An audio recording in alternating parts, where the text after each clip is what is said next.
Yuk kita mulai lagi ya. Eh, kita mulai lagi. Kita masuk ke retikulum endoplasma yang halus. Yang halus tadi itu sudah tak record belum? Oh sudah. Retikulum endoplasma yang halus itu tadi itu sebenarnya kayak jalan tolnya aja ya. Jadi dia itu sebagai hmm,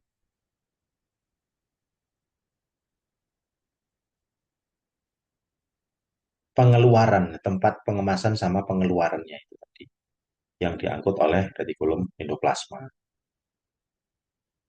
Nah, lumen-lumen ini nanti itu eh,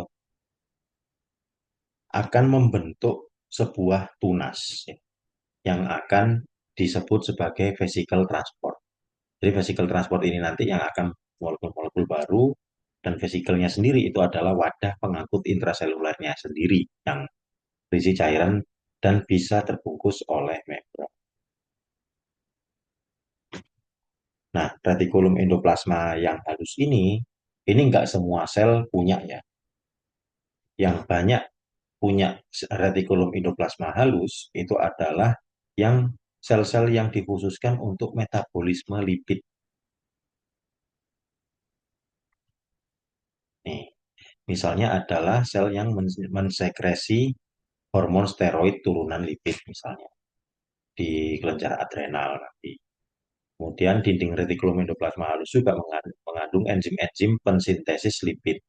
Karena itu, sel-sel ini memiliki kompartemen retikulum endoplasma halus yang luas yang nantinya akan menampung lebih banyak enzim yang dibutuhkan untuk mengimbangi kebutuhan dan sekresi hormon tersebut. Jadi nggak semuanya punya retikulum endoplasma halus. Biasanya retikulum endoplasma yang halus ini eh, pada sel-sel yang memang kerjanya atau aktivitasnya itu berhubungan dengan lemak atau lipid. Nah, ini proses sekresi protein-protein yang disintesis oleh retikulum endoplasma yang tak ceritain tadi. Jadi kalau misalnya mau benar-benar cepat ya, pakai proses sekresi yang jadi instruksi dari nukleus, inti sel, intrusi pada protein pembangunan, itu meninggalkan nukleus dan memasuki sitoplasma. Nah, protein-protein ini nanti itu akan menempel apa dirakit protein yang ada di nukleus itu nanti akan dirakit sama ribosom. Rakit sama ribosom, kemudian menempel di retikulum endoplasma yang kasar. Terus masuklah sini. Terus sampai masuk ke retikulum endoplasma yang halus. Nah, di dalam lumennya sendiri apa ya lumen? Pipa, di dalam pipanya sendiri salurannya itu tadi, atau saluran di retikulum endoplasma yang halus, itu nanti dia akan menambahkan vesikel, pembungkusnya. Kemudian dikeluarkan, ditampung sementara di badan Golgi. Badan Golgi ini kompleks Golgi atau badan Golgi itu kasarannya adalah analoginya adalah JNT atau JNE atau si cepat kalau kalian biasanya pakai si cepat atau Shopee Express lah. Nah, dia itu adalah kurirnya, kurir untuk mengeluarkan produk itu tadi.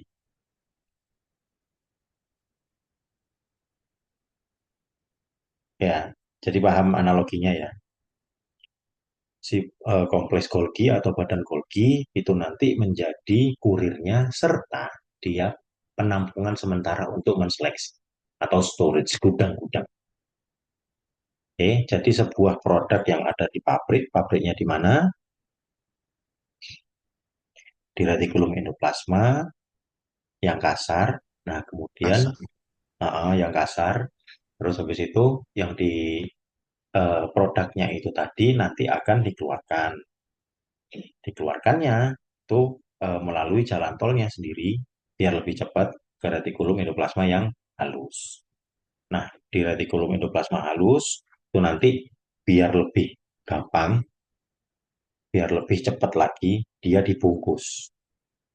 packing, dibungkus dulu sama vesicle transport, kemudian disimpan sementara di badan Golgi, dan badan Golgi sebagai kurirnya nanti dia yang nanti akan mengeluarkan mengeluarkan ke luar sel.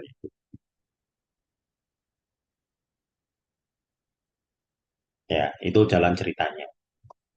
Gampang kalau sudah dianalogikan kayak gitu. Izin bertanya dokter, Boleh. untuk yang tadi dari dalam nukleus itu apa ya dokter? Materinya, Ya, materi badan apa ya? Bahan baku produknya. Jadi hmm, pabriknya kan di retikulum endoplasmanya kasar ya. Nah, bahan baku produk yang nanti akan dibentuk itu adalah materi-materi genetik dari protein yang nanti di apa ya? Disintesis, bukan disintesis, yang akan yang akan dikeluarkan dari inti oh, selnya. Itu. Jadi dia adalah bahan bakunya nanti. baik dokter, terima kasih. Oke, nanti kalau mau lebih lebih detail lagi ada, tapi nggak di awal-awal kayak gini. Jadi biasanya di vlog kedua atau vlog ketiga biasanya. Santai-santai. Jangan kupu, kalian sekolah masih 7 tahun lagi. Oke, lanjut. Nah, retikulum endoplasma yang halus atau RE halus di sel hati dan sel otot. Jadi RE halus itu nanti juga akan mengandung enzim-enzim khusus untuk detoksifikasi. Jadi bahan-bahan berbahaya yang sudah masuk kita nggak nggak cuma racun ya. Sebenarnya obat itu juga racun ya. Salah satunya adalah obat. Itu nanti akan disaring dulu, disaring di hepar atau di liver. Nah, penyaringnya itu adalah enzim-enzim yang dikeluarkan dari RE halus ini tadi.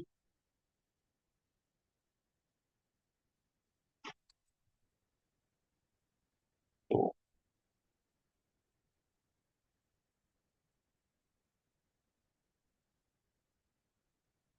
Ini sel-sel yang khusus ya. Nah, kalau RE halus yang di liver, dia adalah sel khusus yang memang ada fungsi khususnya juga, yaitu detoksifikasi. Kalau misalnya RE halus yang ada di otot, RE halus yang ada di otot itu nanti biasanya lebih dikenal sebagai retikulum sarkoplasma. Nah, retikulum sarkoplasma ini nanti itu akan berfungsi sebagai apa ya, gudangnya. Dia mengambil alih tugasnya si badan Golgi menjadi gudang dari ion kalsium. Khusus ya, ion kalsium ini nanti yang sangat berpengaruh atau sangat berperan penting di sel otot. Karena untuk pergerakan semua sel otot itu membutuhkan ion kalsium untuk proses kontraksinya. Nah, ion-ion kalsium itu nanti yang disimpannya, tempat penyimpanannya itu adalah di retikulum sarkoplasma. Retikulum sarkoplasma ini adalah RE halus yang ada di otot.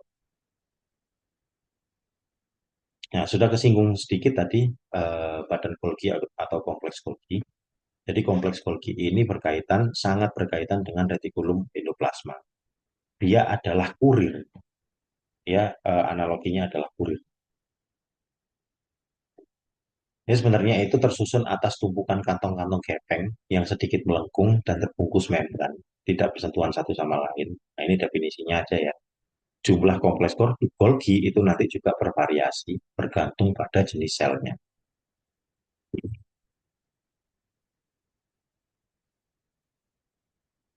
Kemudian besar molekul yang baru yang terlepas dari retikulum halus, RE halus, memasuki tumpukan Golgi. Saat vesikel transport mencapai tumpukan Golgi, membran vesikel menyatu dengan membran tumpukan yang terdekat dengan sel. Membran vesikel membuka dan terintegrasi. Itu dibebaskan. Ya, ya wis itulah. Intinya adalah badan Golgi ini sebagai tempat penyimpanan sementara dan kurirnya.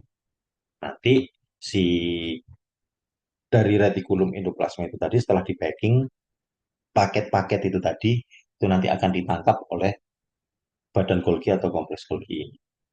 Kemudian disimpan. Kalau di CNT disimpannya itu kan sementara untuk sortirnya.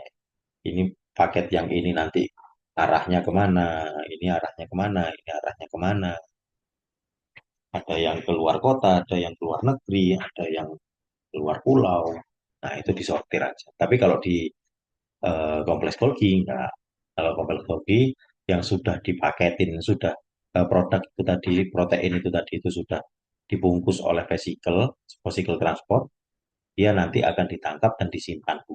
Nanti kalau memang sudah waktunya keluar, ya dikeluarkan. Cuma gitu aja.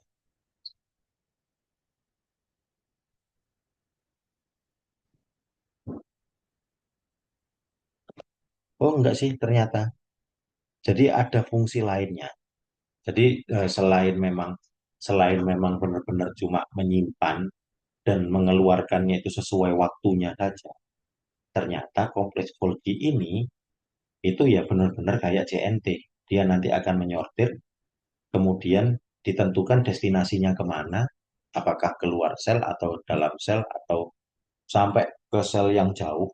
Contohnya kalau sel-sel dari otak misalnya, terus dikeluarkan sampai ke sel ginjal misalnya, itu kan jauh banget melalui berbagai macam perjalanan naik turun gunung. Nah, itu memang eh, tanggung jawabnya si kompleks Golgi.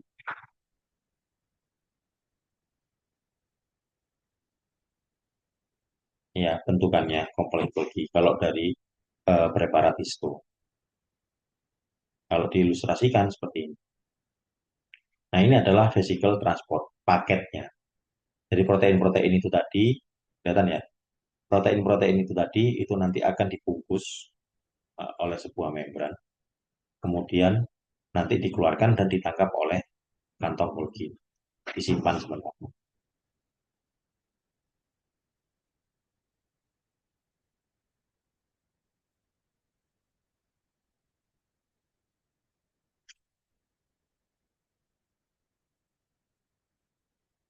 Oke, lanjut. Ini masih sama tadi.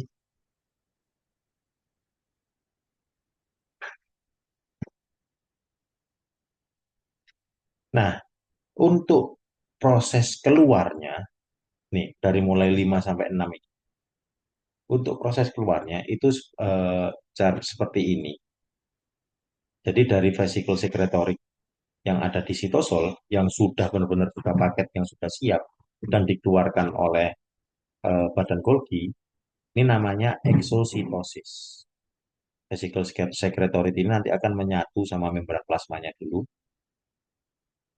Jadi dari membran yang membungkus si paketnya itu tadi, paketannya itu tadi, itu apa ya namanya ya? Fungsi, bukan pembungkusnya, senyawa, bukan apa ya? Bahannya lah, kasarannya bahan. Itu sama dengan pembungkus dari membran plasma. Jadi kalau misalnya kita ya dianalogikan paketnya ya, bubble wrapnya, bubble wrapnya itu senyawanya semuanya itu sama persis dengan membran plasma. Bubble wrapnya si sel yang lebih besar, sehingga dia nanti bisa menyatu. Right? Setelah menyatu, yang atas ini akan membuka celah. Jadi seperti ini. Right? Sehingga protein-protein ini bisa keluar ke ekstraseluler. Itu namanya eksositosis. Sama nanti juga untuk endositosis atau kebalikannya.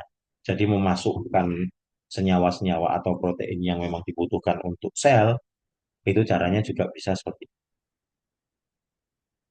Jadi nanti senyawa itu tadi ditangkap oleh membran sel, dari membran selnya sendiri itu nanti akan membentuk celah. dan celahnya ini nanti akan terpotong. Nah, potongannya itu nanti akan membentuk namanya sel endositik.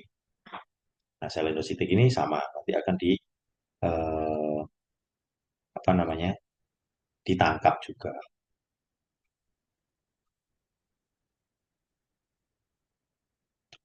Sekarang kita masuk ke organel lain, namanya lisosom.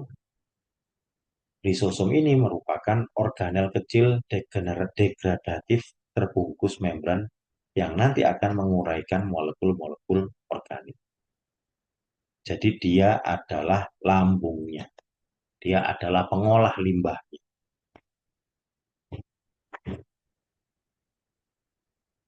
Ya, jadi benar-benar kita analogikan sebagai pabrik yang mau mengeluarkan produk. List ini berarti penguraian, sum itu berarti adalah badan. Tidak seperti ciri semua organisme, strukturnya beragam, ukurannya juga dan bentuknya juga sangat beragam. Jadi dia nggak punya bentuk yang pas, yang tertentu atau benar-benar menjadi template gitu ya. Sebuah lisosom bisa mengandung sekitar 40 macam enzim hidrolitik kuat yang disintesis oleh retikulum itu plasma yang halus ya, yang apa untuk lisosom itu. Lalu diangkut ke kompleks Golgi emas. Enzim ini mengkatalisis hidrolisis, reaksi yang menguraikan molekul organik melalui penambahan air. Jadi dia benar-benar caranya itu untuk melarutkan atau membuang limbah, membersihkan limbahnya itu dengan dilarutkan dengan air. Dia analoginya eh, untuk apa namanya, untuk selnya sendiri itu sebagai sistem pencernaan intraselular.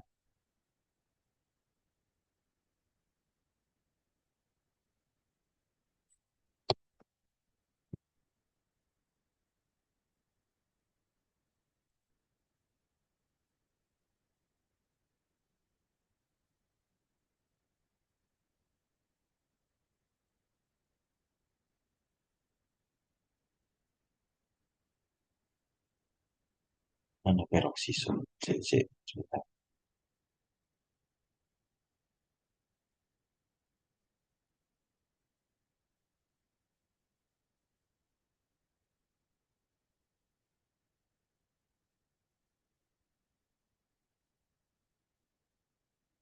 Nah, bedanya dengan peroksisom ini nanti yang akan menguraikan hidrogen peroksida.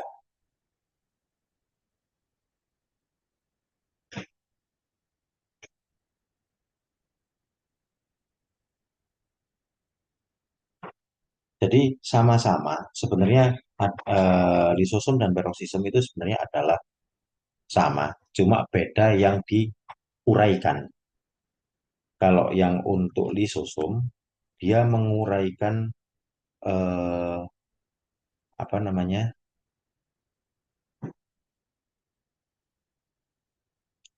menguraikan makanan, menguraikan energi dengan cara penambahan airnya. Nah, kalau untuk yang peroksisom, dia menguraikan hidrogen peroksida atau H2O. Kenapa?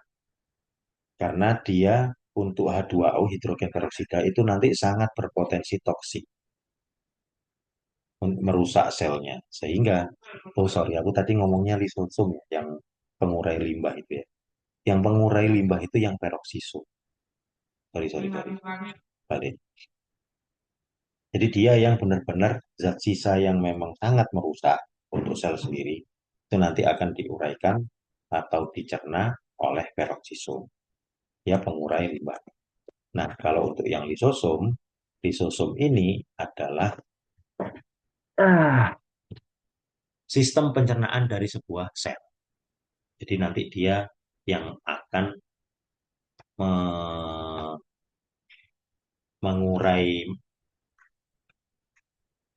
energi-energi itu nanti dengan enzim yang dia punya.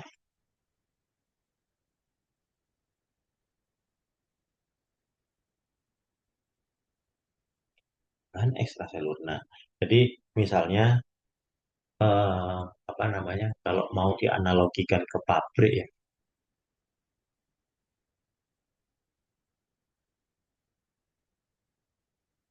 nggak bisa sih.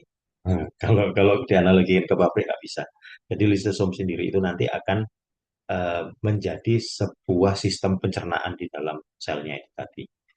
Ya, kalau misalnya ada protein-protein yang akan masuk masuk ke dalam sel, dia nanti akan diserang sama enzim lisosomal melalui proses fagositosis. Nah, jadi protein ini tadi yang masuk endositosis, eh, dia masuk ke sini. Ternyata yang masuk itu adalah musuh, kasarnya musuh, sekitar penyusup. Nah, lisosom inilah nanti yang akan menyerangnya. Dia akan mencerna itu.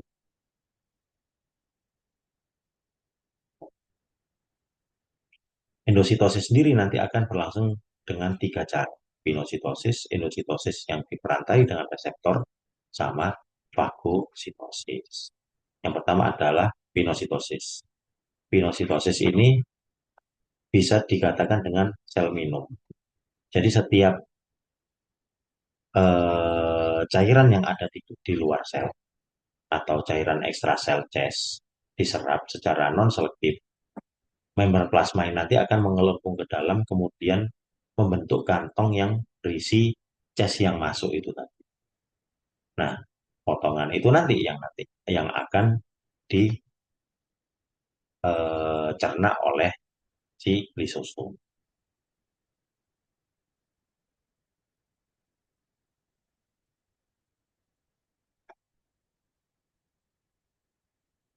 Kemudian yang kedua adalah endositosis yang diperantai oleh reseptor. Ini merupakan proses sangat selektif yang memungkinkan sel memasukkan molekul besar spesifik yang dibutuhkan dari lingkungan. Dipicu oleh pengikatan molekul target spesifik nih. Jadi diikat dulu target-target yang memang harusnya itu dimasukkan ke dalam sel. Nah, itu apa namanya? Itu diikat dulu sama reseptornya, sama apa namanya itu? Parabola. Parabola-parabola yang ada di membran sel. Oh, ini butuh nih, diambil. Oh, ini butuh nih, diambil, diikat. Nah, setelah terikat semuanya, nantinya yang sudah terikat itu tadi sama endositosis. Jadi dia akan melengkung ke dalam. Kemudian terbentuklah sebuah membran yang berisi senyawa atau protein-protein yang diinginkan oleh sel. Nah, celah selubung ini nanti ini namanya coated pit ya, celah berselubung. Nah, kalau untuk yang fagositosis ini yang makan. Jadi ada tiga endositosis. Pinositosis itu dia itu minum. Jadi yang pinositosis itu berisi cairan. Kalau fagositosis itu makanan. Jadi bedanya adalah multimolekular yang akan dicerna. Yang pinositosis itu kecil, yang fagositosis itu besar partikel multimolekular. Dan kalau untuk apa namanya prosesnya tetap sama. Jadi ini mangsanya itu nanti akan didekati dulu, terus habis didekati dia itu nanti akan dikelilingi. Nah, nih dia nanti akan dikelilingi oleh sel-sel yang akan memakannya. Bagian sih, sorry, sitosol yang akan memakannya. Kemudian setelah terkeliling itu tadi, dia nanti akan dicerna oleh lisosom kalau sudah masuk. Tuh. Ada yang bingung? Ada yang bingung? Sama pinositosis, fagositosis, sama endositosis yang diperantai sama reseptor.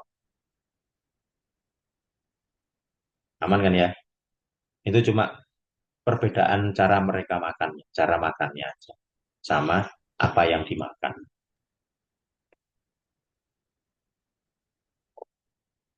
Nah, yang dicerna adalah yang paling banyak adalah organel yang rusak, lisosum. Jadi fungsi utamanya lisosum yang dicerna itu adalah organel-organel yang sudah rusak untuk biar bisa diregenerasikan. Namanya kalau fagositosis itu eh, sel lain ya atau partikel yang ada di luar sel, ekstrasel. Nah, kalau untuk yang di dalam sel nanti akan ada namanya autofagi. Jadi pencernaan diri sendirinya ini nanti akan selektif pada organel-organel yang sudah mulai rusak.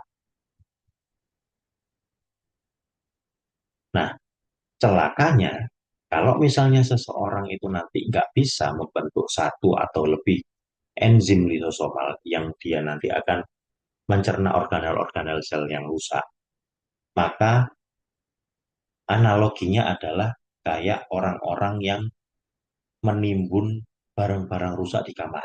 Jadi makin lama di kamarnya itu nanti juga akan semakin banyak. Oh ini rusak ditimbun sih. Terus habis itu bikin lagi, lemari lagi. Makanya makin makin penuh, makin tumbuh, makin penuh. Sehingga namanya Taisah, penyakit Taisah. Itu ditandai dengan akumulasi abnormal molekul kompleks yang ditemukan di sel sarafnya. Nah, lama-kelamaan sel sarafnya itu nanti akan penuh dengan organel-organel yang memang sudah tidak bisa digunakan karena sudah rusak. Sehingga fungsinya menurun, makin penuh lagi fungsinya akan semakin menurun. Nah, kalau untuk peroksisum ini yang akan mencerna zat sisa dari sebuah metabolisme, yaitu hidrogen peroksida. Tahu ya hidrogen peroksida ya,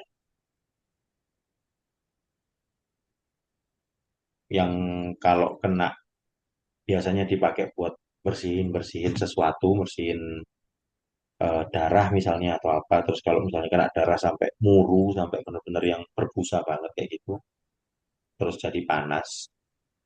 Nah, itu hidrogen peroksida. Tugasnya dari peroksisum.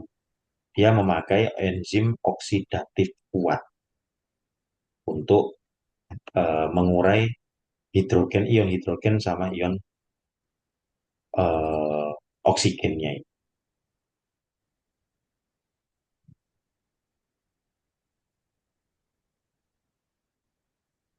Selain dari mempunyai enzim oksidatif atau oksidase yang tinggi, dia juga punya enzim katalase. Enzim ini nanti yang mengurai H2O2 poten menjadi H2O dan O2 yang tidak berbahaya.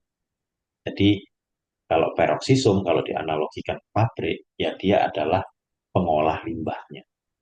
Sehingga limbah-limbah yang tadinya itu beracun untuk orang-orang sekitar pabrik, itu diurai menjadi oksigen sama air yang ya nggak berbahaya sama sekali. Kayaknya tadi ada yang mau tanya, nggak jadi. Ada yang mau tanya, tak? Aman ya, peroksisum ya, sama lisosum. Jadi lisosum itu untuk pencernaannya, digesnya. Kalau yang peroksisum itu untuk eh, pengolah limbahnya. Sekarang kita masuk ke organel. Iya, apa? Ada yang tanya? Nggak jadi tanya lagi. Oke, kalau nggak jadi tanya lagi. Masuk ke mitokondria. Mitokondria ini organel yang sangat penting sekali.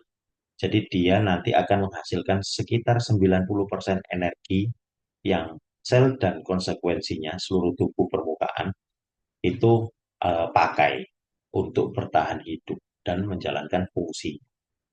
Jadi dia adalah pembangkit tenaga dari pabrik itu. Benar-benar bensinnya dari mesin-mesin. tanpa adanya bensin, mesin untuk produksi itu tadi, bahan baku banyak nih, semuanya sudah siap, tapi nggak ada bensinnya, sama aja, pabriknya nggak akan berjalan, nggak akan bisa produksi. Itu. Nanti mitokondria ini merupakan suatu struktur yang berbentuk batang atau oval, seukuran dari bakteri. Oh ya, ada satu fakta lagi. Sebuah sel itu dapat mengandung beberapa ratus hingga beberapa ribu mitokondria, tergantung pada kebutuhan energi masing-masing dari jenis selnya. Salah satu contoh sel yang punya mitokondria yang sangat banyak sekali itu adalah sel otot. Sel otot apa yang paling banyak? Sel otot jantung yang dia bekerja terus-menerus tanpa kita sadari dari mulai benar-benar kita lahir procot, oek-oek, sampai meninggal. Mitokondria sendiri nanti mempunyai DNA sendiri ya, berbeda dengan DNA yang ada di inti selnya. Bedanya, untuk DNA yang ada di mitokondria itu mengandung kode genetik untuk menghasilkan banyak molekul yang dibutuhkan mitokondria sendiri dalam menghasilkan energi. Intinya, mitokondria punya DNA sendiri untuk kinerjanya si mitokondrianya. Morfologinya seperti ini, jadi ada ruang antar membrannya, terus ada kista-kistanya, ada protein transport, ada sistem elektron di sini juga. Nah, dia punya dua membran. Ada yang membran seperti kapsul, oval, ada membran bagian dalam yang berliku-liku, liuk-liuk ini, yang kayak tebing-tebing. Itu namanya membran mitokondria dalam.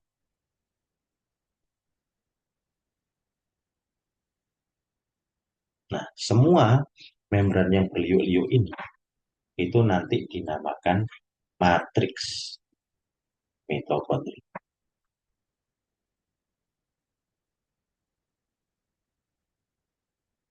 Nah, nanti kalau matriks itu apa, lipatan itu apa, kayaknya sudah jelas ya.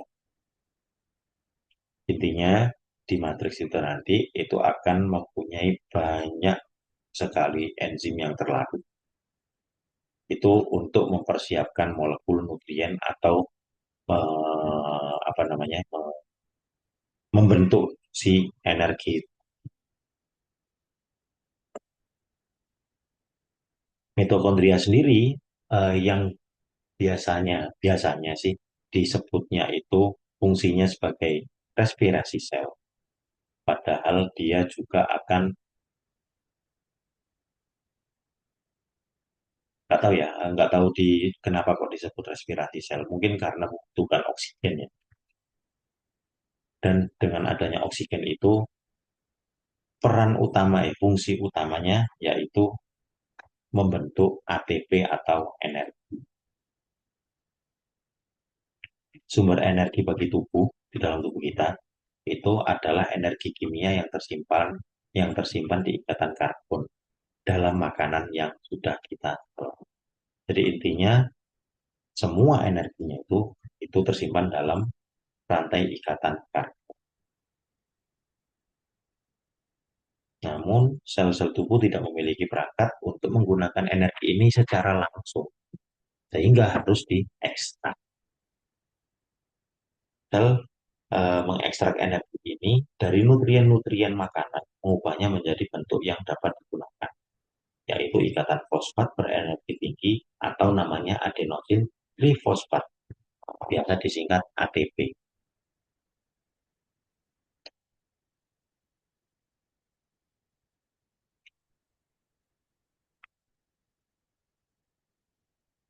Nah, nanti ATP itu namanya aja adenin trifosfat ya. Jadi dia adalah 4 protein yang bergabung menjadi satu adenosin ini.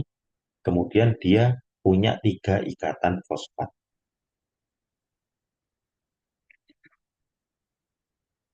Nantinya, kalau ikatan berenergi tinggi atau ikatan fosfat ini tadi terputus, maka energi sejumlah energi besar inilah waktunya dibebaskan. Jadi cara pembebasannya adalah pemutusan dari satu rangkai fosfat. Nah, reaksinya akhirnya diturunkan menjadi seperti ini. ATP ini adalah dari ADP plus PI. Sorry. ATP ini nanti akan dijadikan ADP, adenin fosfat. Jadi fosfatnya tinggal dua. Dan ada satu ikatan fosfat inorganik yang terlepas dari gugusnya, terlepas dari ikatan rantainya. Nah, dengan terlepasnya ini, dia akan membentuk energi yang siap digunakan oleh sel. Itu. Nah, nantinya untuk pembentukan energi sendiri itu ada tiga macam metode, bukan fase, bukan fase juga. Tahap, ada tiga tahap. Yang tahap pertama adalah proses glikolisis. Itu nanti pemecahan dari glukosa atau molekul-molekul bahan bakar lainnya itu menjadi piruvat. Itu glikolisis. Dia akan menghasilkan dua ATP, dan glikolisis ini sendiri bisa pakai oksigen atau yang tidak pakai oksigen, tergantung kondisi waktu dia diproduksi, waktu dia terjadi glikolisis. Nah, hasil akhirnya adalah piruvat. Piruvat ini nanti akan masuk ke siklus Krebs atau siklus asam citrat. Siklus piruvat ini nanti akan diubah menjadi asetil CoA. Terus kemudian dari asetil CoA ini nanti akan diubah terus, diubah terus. Jadi dia akan menjadi sebuah siklus. Ini juga akan menghasilkan dua ATP. Hasil dua ATP ini nanti itu eh, apa namanya dikeluarkan bersamaan dengan elektron yang diangkut oleh NADA dan FAD. NADA dan FAD ini nanti juga akan ditangkap akan masuk ke tahap ketiga. Tahap ketiga inilah yang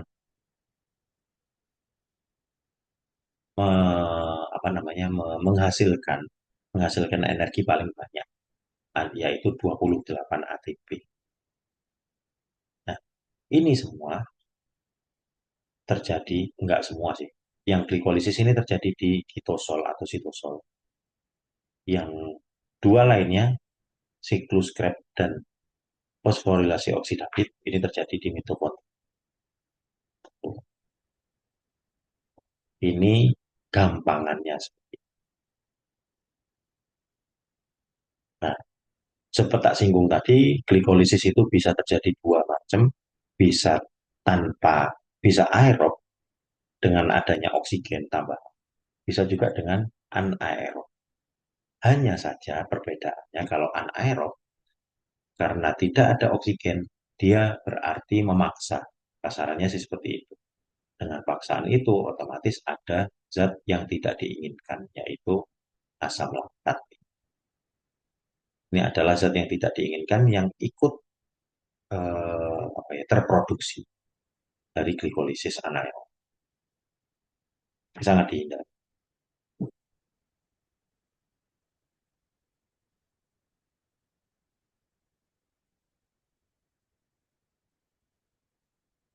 Nah, ini ribosom tadi sudah ya. Jadi ribosom itu menjelaskan sintesis protein. Lebih tepatnya, sintesis protein itu adalah untuk pembentukan protein-protein baru. Dia akan menghubungkan DNA atau RNA yang keluar dari inti sel. Inti sel tadi kan isinya adalah DNA dan RNA ya, proteinnya. Itu namanya protein ribosomal. Nanti si protein-protein tersebut itu jadi kayak kode. Kodenya ini yang nanti akan diterjemahkan oleh ribosom. Jadi dia menerjemahkan messenger RNA ke rantai proteinnya. Yang ditanyakan apa namanya temanmu tadi, Nah, ini tadi yang dikeluarkan dari inti sel itu apa? Yang dikeluarkan dari inti sel secara apa ya? Apa namanya? Membahasakannya yang susah. Bahasakan secara rincinya, secara detailnya itu dirahasiakan di kode. Nah, kode ini nanti akan ditangkap oleh ribosom, ditranslasikan, ditranslate, ditranslasi. Oh, kodenya ternyata harus memecah eh, glukosa yang ada di dalam darah, misalnya lebih banyak. Jadi itu nanti yang akan menjadi sebuah perintah, sebuah informasi. Itu ditranslasikan oleh ribosom. Nah, informasi itu, data itu tadi, file itu tadi, perintah itu tadi, itu kemudian dibungkus oleh protein. Proteinnya itu tadi yang nanti akan dikeluarkan melalui sistem yang ini, sistem pathway yang ini tadi, dalam ini tadi. Nah,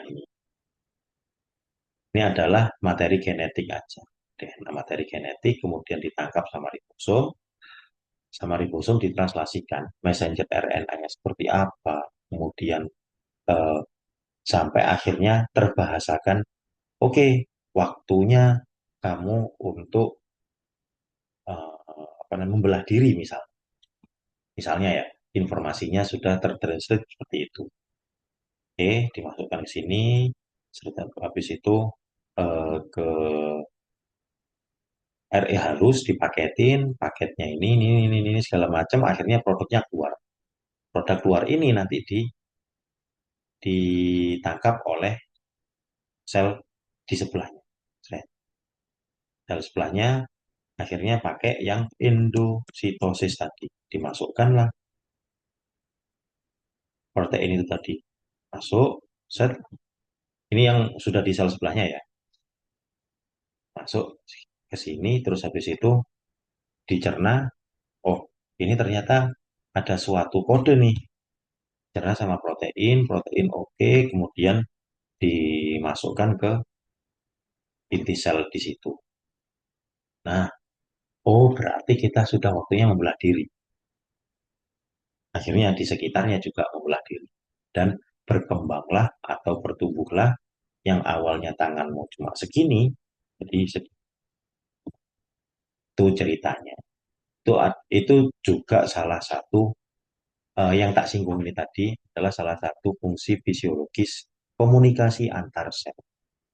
Kayaknya baru minggu depan kayaknya komunikasi. Iya, itu sebenarnya yang paling penting dan paling harus kalian tahu. RE, halus kasar, inti sel, kemudian mitokondria, sitoplasma, sitosol, ribosom, lisosom, peroksisom. Di dalam sel itu seperti itu. Untuk yang lain-lainnya kayak Paul, terus habis itu situs E, dan lain-lain ini juara banget. Nah, ini penting lainnya. Yang penting lainnya adalah sitosol. Sitosol ini, tadi sudah kan ya sitosol. Sitosol itu adalah gelnya itu tadi, cairan gel itu tadi. Sebenarnya perannya sitosol itu untuk regulasi enzimatiknya, terus habis itu sintesis protein juga, membantu sintesis protein, sama adanya penyimpanan lemak dan karbohidrat. Paketnya itu tadi. Terus skeleton juga sudah, sebenarnya itu yang paling penting. Ini, sorry, sentrosom dan sentriol. Sentrosom dan sentriol, ini keduanya ini adalah organel yang sangat berperan penting pada pembelahan sel. Nanti mereka itu mempunyai peran utama untuk memisahkan kromosom dan membuat sel tersebut, inti sel tersebut itu terpisah menjadi dua. Jadi awalnya gini ya. Nah, sentriol itu ada di sini, sini, sini, sini, sini. Kemudian waktunya membelah, si sentriol itu yang awalnya bergerak bebas, dia ngumpul di kutub-kutub di ujung-ujung sini, terus habis itu ditarik, sel, ditarik sampai jadi lonjong, Nah, inti selnya ini nanti yang akan ditarik juga sama benang-benang spidol di gitu. Tuh, intinya. Ada yang mau ditanyakan, guys, tentang fisiologi sel, paham? Dokter, izin bertanya, dokter. Boleh. Untuk yang di halaman lisosom itu ada kalimat sebuah lisosom mengandung sekitar 40 macam enzim hidrolitik kuat yang disintesis di RE, lalu diangkut ke kompleks Golgi untuk dikemas di dalam lisosom yang menonjol tersebut. Hmm. Berarti ini lisosom ikut andil juga dalam pembentukan protein atau gimana? Enggak, Yang lisosom. enggak, maksudnya enggak gitu. Jadi nanti, mana sih tadi? Nah, ini. Jadi lisosom itu eh, adalah organel, organel yang fungsinya adalah mencerna. Dan mencerna itu membutuhkan reaksi kimia yang sangat banyak. Reaksi kimia itu tadi untuk memproses memproses biar lebih cepat, dia dibutuhkan katalis yaitu enzim, enzim hidrolitik. Nah, enzim hidrolitik luas ini ternyata untuk satu buah lisosom itu ada sekitar 40 macam. Nah, yang mensintesis adalah RE. Nih, di gambar ini lebih enak. Yang mensintesis kesemuanya itu adalah retikulum endoplasma. Ini loh yang kuning-kuning di gambar ini. Retikulum endoplasma yang kasar itu sebenarnya sudah mensintesis. Sintesis itu kan membentuk ya, membentuk sedikit-sedikit. Nah, dari bentukan itu tadi dikeluarkan ke endoplasma yang halus juga. Dan ternyata dari sini disortir di retikulum endoplasma yang halus di badan Golgi itu disortir. Oke, yang ini kamu produk yang bisa dikeluarkan untuk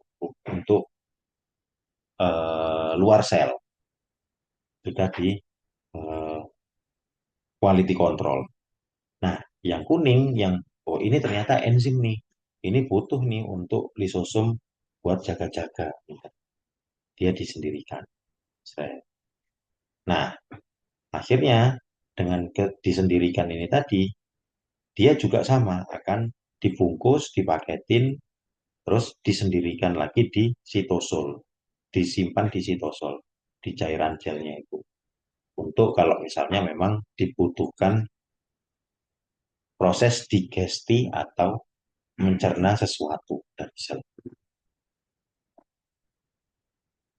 Ini dari gambar Baik, ini Dok. kelihatan.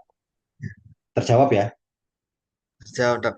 Oke, Berarti juga nggak semua dikeluarkan ya, Dok. Ada dipisah dulu di badan Golgi itu yang masih bermanfaat bagi lisosom tadi. benar. Ya, memang makanya itu analoginya badan Golgi itu adalah JNE. Dia yang nanti akan menyortir. Ini memang akan dikeluarkan keluar sel. Oh, ini disimpan ini nanti. Ini disimpan di dalam sel. Oh, ini nanti yang akan dijadikan sebagai lisosom. Kayak gitu. Itu benar-benar JNE. Dan akhirnya diserahkan ke kurir. Oke, kamu yang buat buat keluar sel. Sana keluar. Makanya keluar proses nih 456 ini. Nah, eksositosin. Gitu. Itu badan kulit. Enak kan kalau dianalogikan kayak gitu? Iya, Dok. Jadi mudah dipahami. Ah, ah. Oke, Terima kasih, ada Dok. lagi. Oke, ada lagi yang mau tanyain? Cukup? Ya, kalau cukup, ternyata untuk satu slide itu 2 jam. Ya, tapi insya Allah kalau sudah tak jelaskan kayak gini kan, seenggaknya masuklah dasarnya. Ini soalnya ini benar-benar dasar. Fisiologi sel ini nanti benar-benar dasar. Tinggal fungsi-fungsinya itu dari sel yang ini fungsinya lebih ke apa, sel A itu nanti fungsinya ke apa, sel B nanti fungsinya apa, dan lain-lainnya. Itu nanti yang selanjutnya. Tapi dasarnya kalian harus tahu. Biar nggak bingung langsung. Oh ini butuh energi nih. Oh berarti mitokondria yang jalan. Oh ini butuh ada sesuatu yang harus dibentuk. Oh berarti inti dari nukleusnya itu nanti yang harus jalan. Kayak gitu. Ada lagi mau tanyain satu kesempatan lagi pertanyaan. Cukup? Oke, kalau nggak ada, sekian tak akhiri dulu untuk pertemuan kali ini. Kalau misalnya nanti kalian ada yang mau ditanyakan, yang bingung, bisa apa namanya? Absen ya. Bisa langsung tanya di grup, bisa japri, monggo. Nanti tak jawabnya ya kalau aku baca. Ya, oke kalau gitu sekian tak akhiri. Assalamualaikum warahmatullahi Waalaikumsalam. Waalaikumsalam warahmatullahi wabarakatuh. Waalaikumsalam warahmatullahi wabarakatuh, Waalaikumsalam Terima dokter. warahmatullahi kasih dokter. wabarakatuh. Terima kasih, dokter. Terima kasih, wabarakatuh. dokter. Izin live ya.